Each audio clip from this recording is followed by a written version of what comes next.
धन सतगुरु तेरा ही आसरा, धन धन सतगुरु तेरा ही आसरा। प्रेमी नानक चंद कल्याण नगर सरसा से सतगुरु परम पिताजी का एक प्रत्यक्ष करिश्मा इस प्रकार वर्णन करता है। सन 1965 की घटना है। एक बार पूज्य सच्चे पातशाह जी ने जिला सरसा के सहारनी गांव में सत्संग किया।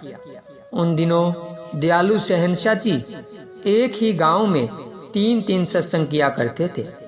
पहले दिन शनिवार रात को करीब 11 बजे सत्संग की समाप्ति हुई। परम पिताजी साथ संगत को आज्ञा देकर स्वयं अपने उतारे वाले घर चले गए और जो बाहर से संगत आई हुई थी वही सत्संग पंडाल में आराम करने लगी।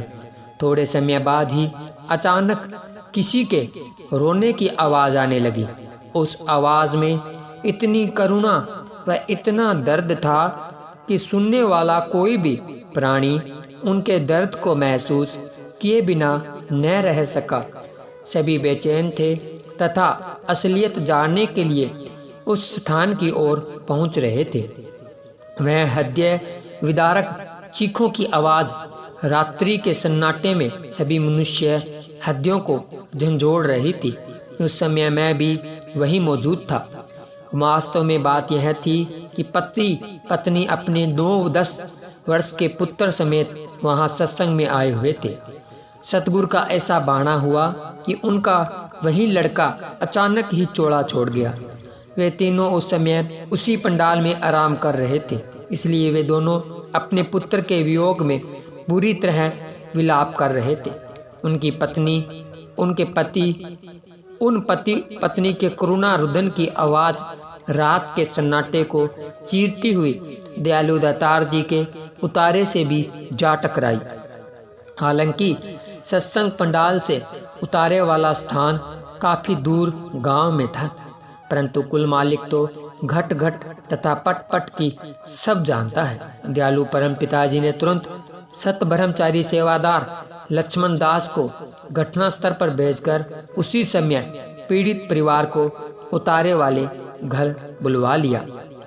उस समय रात्रि के करीब 12:30 बजे थे। बेपरवाह सच्चे पातशाह जी ने उनके दुख को जानते हुए उन्हें धैर्य दिया। लड़के का मृतक शरीर तब तक ठंडा हो चुका था। पुत्र वियोग में रोने के सिवाय वे कुछ भी नहीं कर सकते थे। 2 जहानों के मालिक से भी उनका दुख देखा नहीं गया। सतगुरु जी ने उन पर अपनी अपार रहमत की वर्षा कर दी। शहंशाह जी ने उन्हें अपना स्नेह देते हुए फरमाया, भाई तुम बच्चे को किसी डॉक्टर के पास दिखाकर कोई टीका आदि लगवाओ। इस पर उन दोनों ने हाथ जोड़कर प्रार्थना की, सच्चे पातशाह जी अब आपसे बड़ा इसके लिए कोई और डॉक्टर नहीं है। सर्व समार्थ दाता जी ने अपनी रहमत तो उन पर कर ही दी, परंतु शहंशाह जी दोबारा अपने उसी वचन पर जोर देते हुए उन्हें हुक्म फरमाया, भाई इसे टीका तो लगवा कर देखो। पूर्ण संत सतगुरु बस यही गुण सबसे बड़ा होता है। हालांकि वे सब कुछ करण करावन हार होते हैं, सब कुछ कर भी देते हैं, परंतु वह बात अपने ऊपर नहीं लेते, किसी और को माध्यम बनाकर अपना काम करवा लेते हैं। भला मरा हुआ जीव जिसका शरीर भी पूर्ण ठंडा हो चुका हो, उसे कोई डॉक्टर टीका लगाएगा? कैसे उसके अंदर दवाई प्रवेश करेगी और कैसे वह जीवित होगा? प्रेमी जीवों ने अपने मालिक का वचन सत्य माना और उसी समय वे अपने मृतक बच्चे को उसी गांव के एक प्राइवेट डॉक्टर के पास ले गए। उस घटना को तब तो 2-2.5 घंटे बीत चुके थे। डॉक्टर ने उसी समय बच्चे का चेकअप किया और कहा, इसे तो मरे हुए 2-2.5 घंटे बीत चुके हैं, अब इसमें कुछ भी नहीं है।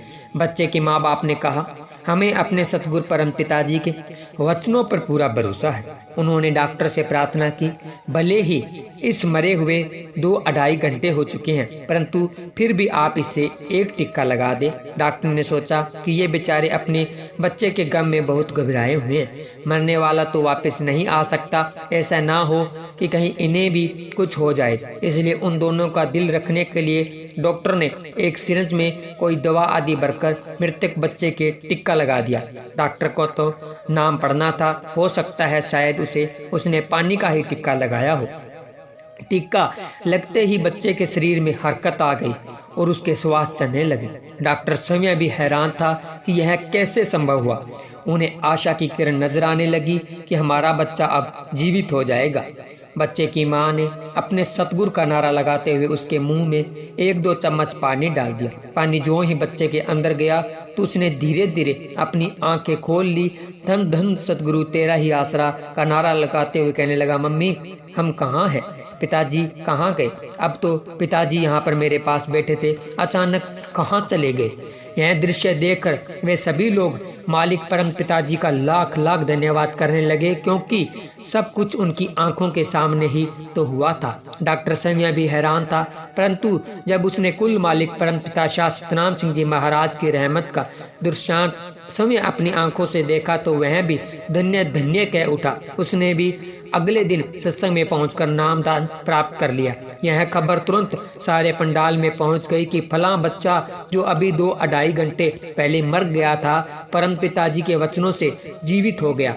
सारी संगत बहुत ही खुश थी। सभी ने अपने मालिक के नारे लगाते हुए मालिक का धन्यवाद किया। अगले दिन रविवार को दिन के सत्संग में जब 2 जहानों के मालिक स्टेज पर आकर विराजमान हुए तो बच्चे का बाप अपने बच्चे को लेकर स्टेज के पास आ गया। उसने अपने बच्चे को बेंच पर खड़ा कर दिया और ऊंची आवाज में कहा कि साध संगत जी, लगभग सभी को पता है कि रात को यह बच्चा मर गया था।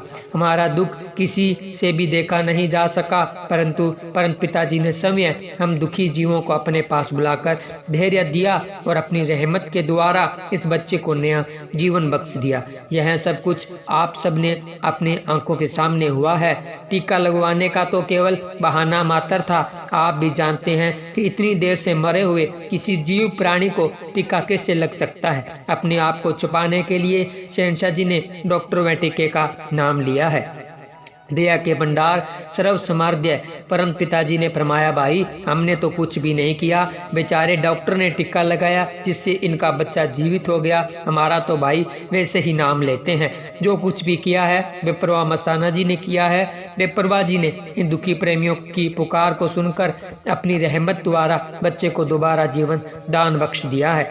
ये इनका अपना विश्वास है भाई। इस प्रकार आदि कोई जीव अपने सतगुरु पर भरोसा करे तो कुल मालिक उसके सभी काम आप कर देता है और उसकी सभी मुश्किलें आसान हो जाती है। पूज्य परम पिताजी का एक शब्द की टेक में फरमाते हैं, जिंद गुरु दे लेखे वार दे तू, फिर सजना मुश्किल हल होवे, मिट जावन सारे वहम फिकर दे सामने गुरु दे गल होवे।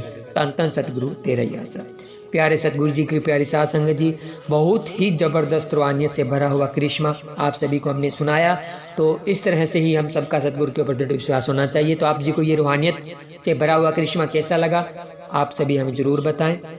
कमेंट कर अच्छा लगा हो तो वीडियो को लाइक शेयर करें, कमेंट में पवित्र नारा जरूर लगाएं। और अगर अभी तक आपने हमारे YouTube चैनल रूहानी चमत्कार को सब्सक्राइब नहीं किया है तो रूहानी चमत्कार YouTube चैनल को सब्सक्राइब जरूर करें। मिलते हैं जल्द एक और रूहानियत से भरे हुए चमत्कार के साथ। तब तक के लिए धन्यवाद। धन धन सतगुरु तेरा ही आसरा। धन धन सतगुरु तेरा ही आसरा।